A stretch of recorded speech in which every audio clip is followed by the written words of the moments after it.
Silakan.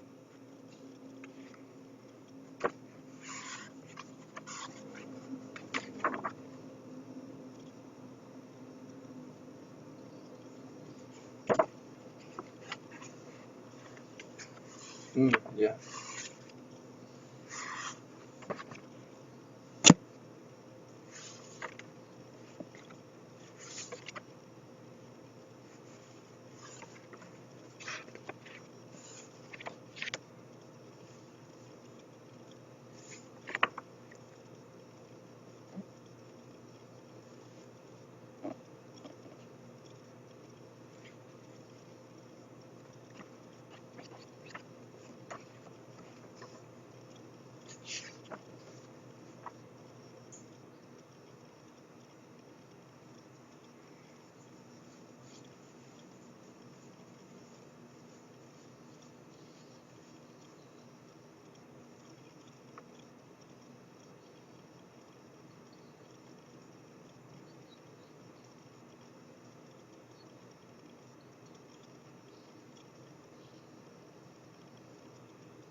Oke, ya, terima kasih Mbak Mbak Mbak Ani ya, Mbak Sarni ya. Ya, oke, ada lagi yang ingin menambahkan?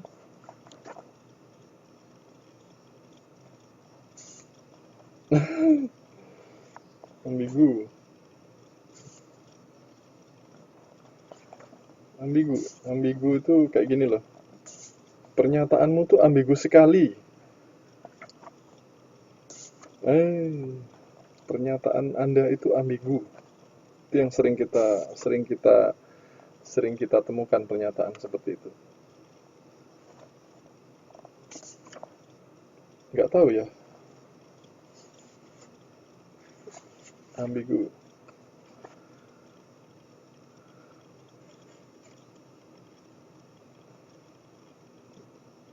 Itu sudah dijawab sama Mbak Puji itu. Ambigu bermakna lebih dari satu, sehingga kadang-kadang menimbulkan keraguan. Pernyataanmu itu ambigu, gitu. Itu kan yang sering kita keluar. Jadi bisa tidak bermakna satu, bisa bermaknanya bercabang, sehingga akan menyulitkan orang lain atau untuk menerima informasi yang disampaikan seperti itu. Ya, gitu.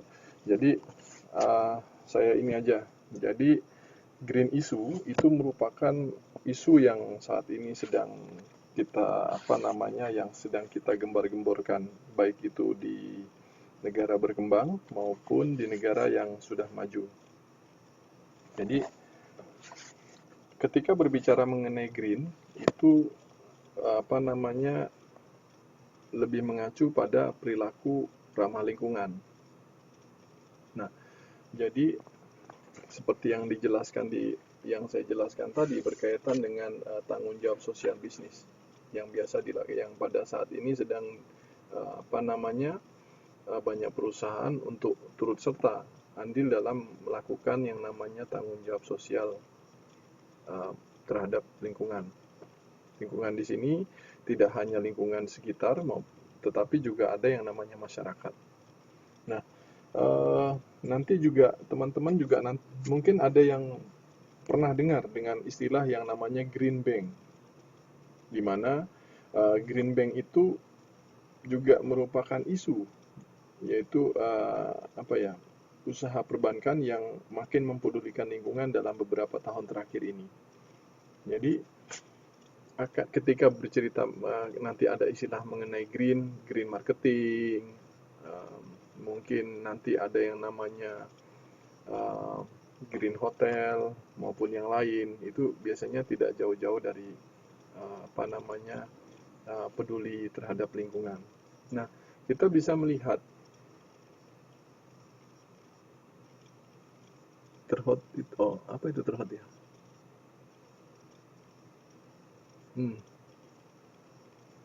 Oh ya, jadi apa namanya, kita misalnya kalau ke hotel ya, yang ke hotel itu misalnya di beberapa, ambillah hotel yang bintangnya cukup baik. Biasanya hotel yang baik itu akan melakukan apa namanya, perilaku green terhadap pelanggannya.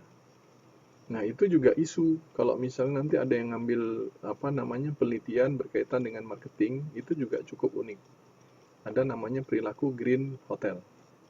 Jadi apa namanya, pelanggan yang datang itu diajak untuk ikut ramah terhadap lingkungan. Mungkin ramahnya ya eh, tidak perilaku, berkaitan dengan perilaku pelanggan, berkaitan dengan misalnya, kalau misalnya tidak butuh lampu yang terang, dia pakai lampu dengan apa namanya, dengan suasana yang redup.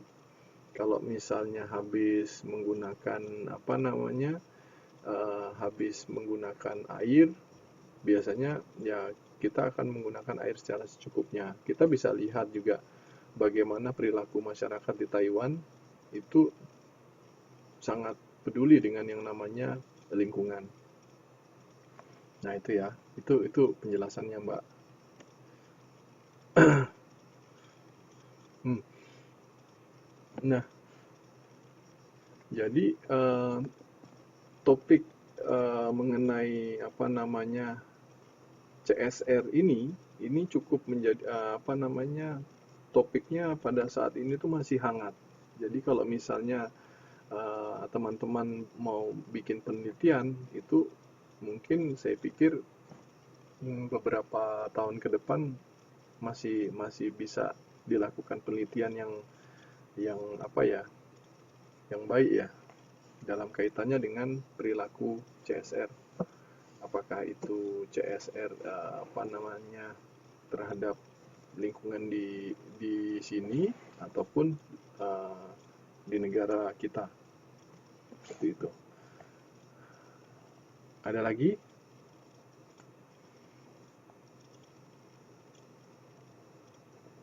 Ya, kita bisa lihat bagaimana perilaku masyarakat di sini. Kita bisa lihat di di sekolah saja, misalnya di kampus di Taiwan rata-rata sudah apa namanya, menerapkan yang namanya pemisahan sampah gitu. Biasanya sampah. Sampah itu ada yang sampah yang bisa yang didaur dan ada yang tidak didaur. Artinya ada sampah sampah berat dan ada yang sampah yang bisa didaur ulang. Karena eh, plastik, sampah plastik itu biasanya sangat sulit ya. Iya, recycle. Sampah plastik itu akan butuh waktu yang cukup lama untuk bisa terurai dengan bumi, dibandingkan dengan sampah yang lain yang mungkin bisa langsung ini apa namanya, ya, ada yang bisa langsung terurai dengan bumi. Nah, tanggung jawab sosial bila perusahaan terkait dalam kegiatan sosial untuk memenuhi tanggung jawab sosial dan ilegal. Pak, boleh nanti saya mencoba menyimpulkan ulang tentang ini, terus minta pendapat Bapak, benar atau tidaknya. Oh, cukup benar. Ya, oke, nanti boleh di akhir ya. Nah, apa lagi ya? Oh ya, biar nggak lupa. Ini ada tip praktis ini untuk menjalankan bisnis yang beretika. Jadi teman-teman bisa menjalankan bisnis yang beretika. Perhatikan hal-hal berikut ini.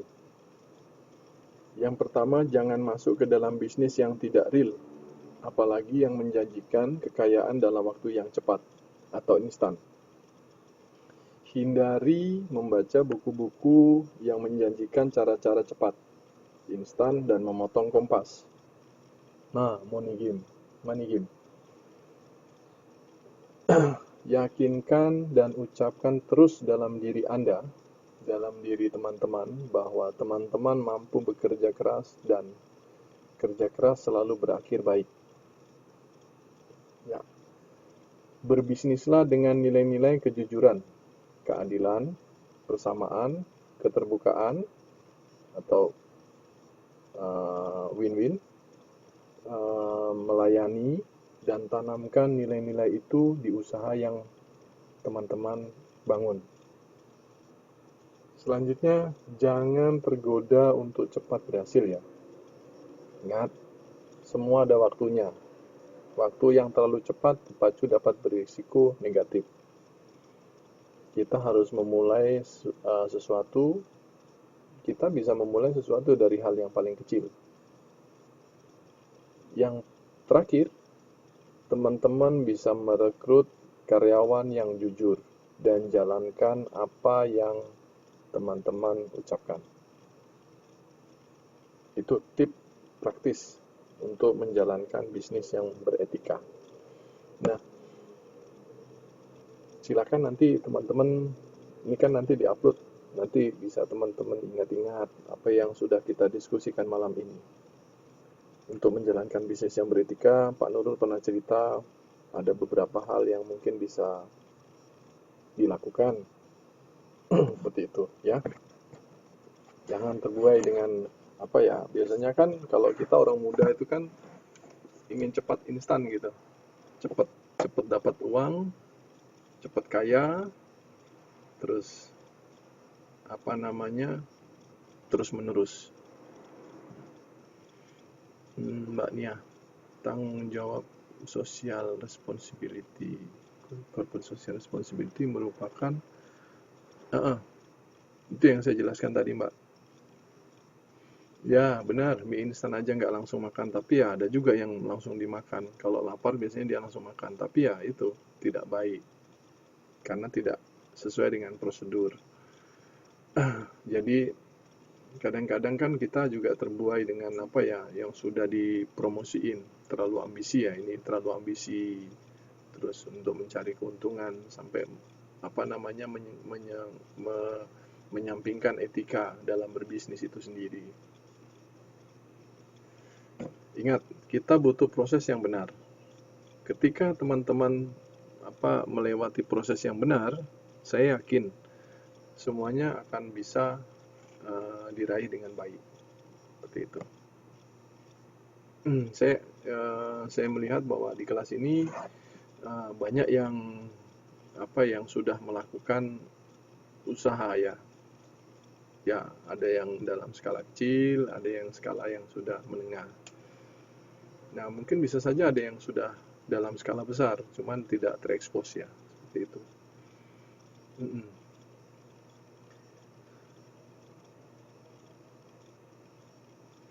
Tapi kadang setelah kita mendengarkan ajakan dan banyak orang yang mengajak untuk berbisnis, kita gampang terbuai dan keuntungan menjanjikan. Pak, bagaimana solusi? Jadi gini, kadang-kadang kan namanya orang promosi istighfar ya.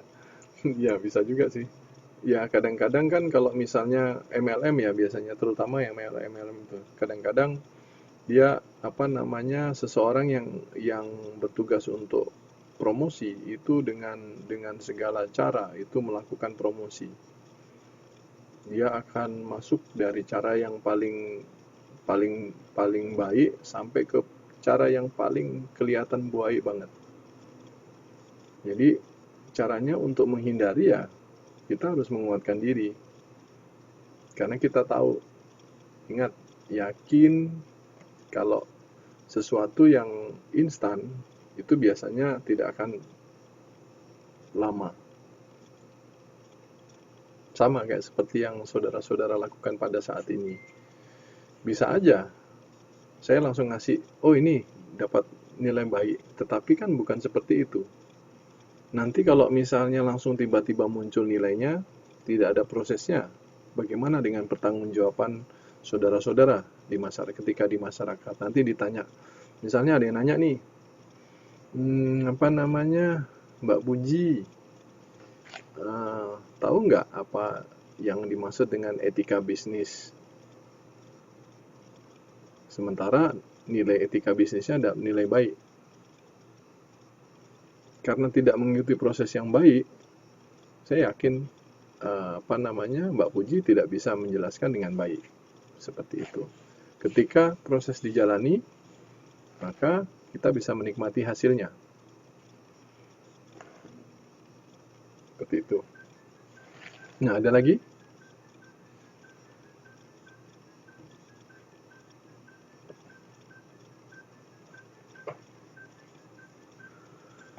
Tidak baik buat kesehatan.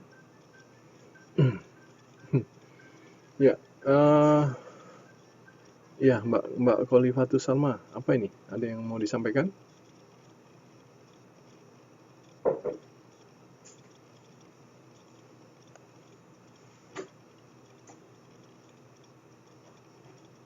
Langsung ngomong aja Mbak, biar cepet. Karena ini waktunya sudah mau masuk di jam 12.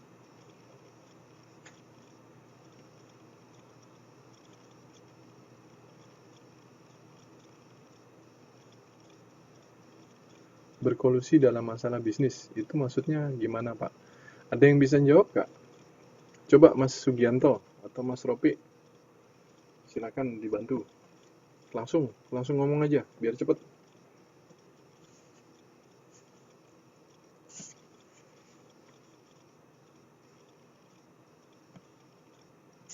Ya, Mbak Santi, langsung ngomong aja.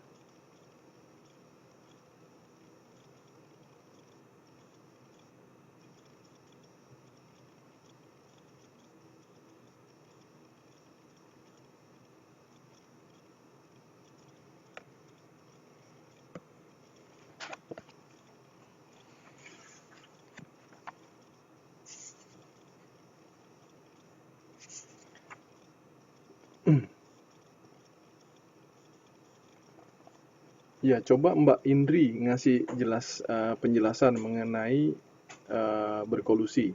Saya ini apa kok nggak lihat Mbak Indri ini apa namanya ngechat ini ya.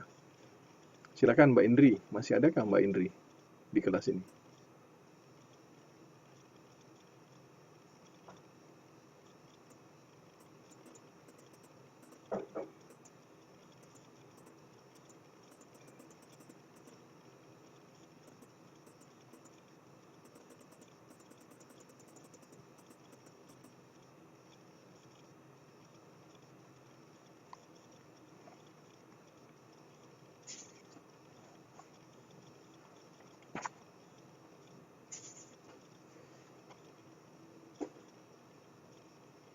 Ada lagi yang ingin menjawab, membantu menjawab, menjelaskan dari pernyataan?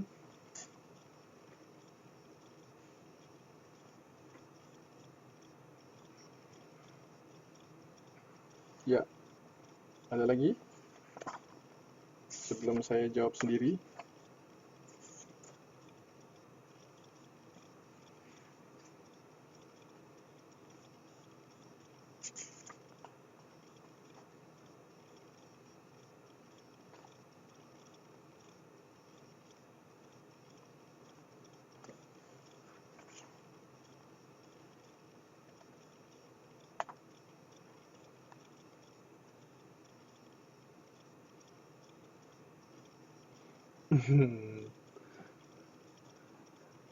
Ya, jadi gini aja. Jadi tadi pertanyaannya gini, berkolusi dalam masalah bisnis itu maksudnya gimana, Pak? Jadi kita kita sering sering dengar berkolusi.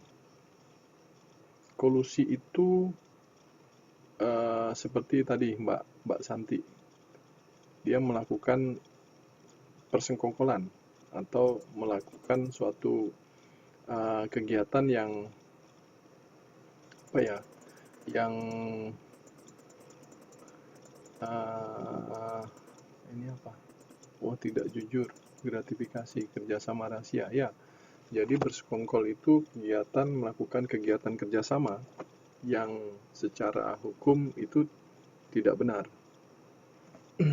Nah, biasanya perusahaan-perusahaan nakal itu melakukan kegiatan yang namanya kolusi.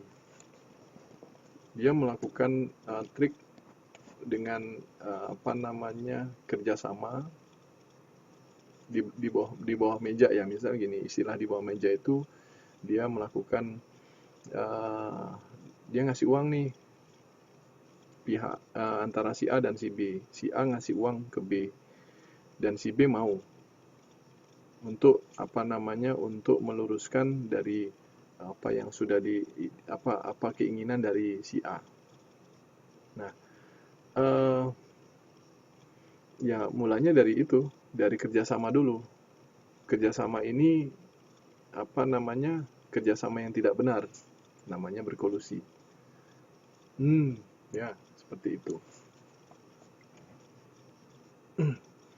Jadi nggak benar. Ada namanya uang pelicin, Mas Sugiarto. Oke. Ya,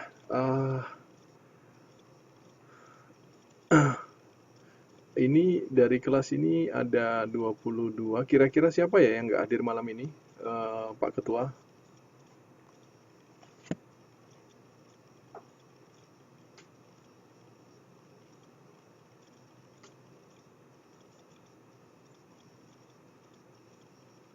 Iya. Topik, Ida, Awin, dan Kisti. Oke. Baik. Mungkin pertemuan pada malam hari ini saya cukupkan sampai di sini karena waktunya sudah jam 12 ya. Sudah lewat. Besok kita lanjutkan untuk mendengarkan presentasi dari teman kita. Nanti saya akan bagikan linknya. Dan saya minta teman-teman agar lebih siap. Kalau hari ini kan merupakan presentasi pertama. Jadi ya saya pikir mungkin ada sedikit kelemahan-kelemahan.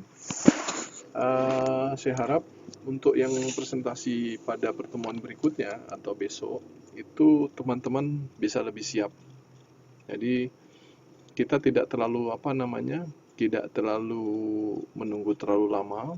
Misalnya interval antara misalnya teman anggota yang satu dengan anggota yang lain, kalau misalnya sudah waktunya pindah langsung aja masuk. Ya, baik. Mungkin itu saja pertemuan pada malam hari ini. Nanti kalau misalnya ada yang masih ingin ditanyakan, kita bisa lanjutkan diskusi kita pada pertemuan berikutnya atau pada media yang sudah kita atau grup yang kita miliki bersama. Baik, mungkin pertemuan pada malam hari ini saya cukup sampai di sini. Kurang lebihnya saya mohon maaf dan saya ucapkan terima kasih karena tadi sudah ada kelompok yang telah berpartisipasi dan melakukan presentasi dengan baik. Saya minta maaf, mungkin ada kekurangan dari pertemuan malam ini. Dan saya akhiri, wabillahi taufik wal hidayah. Wassalamualaikum warahmatullahi wabarakatuh.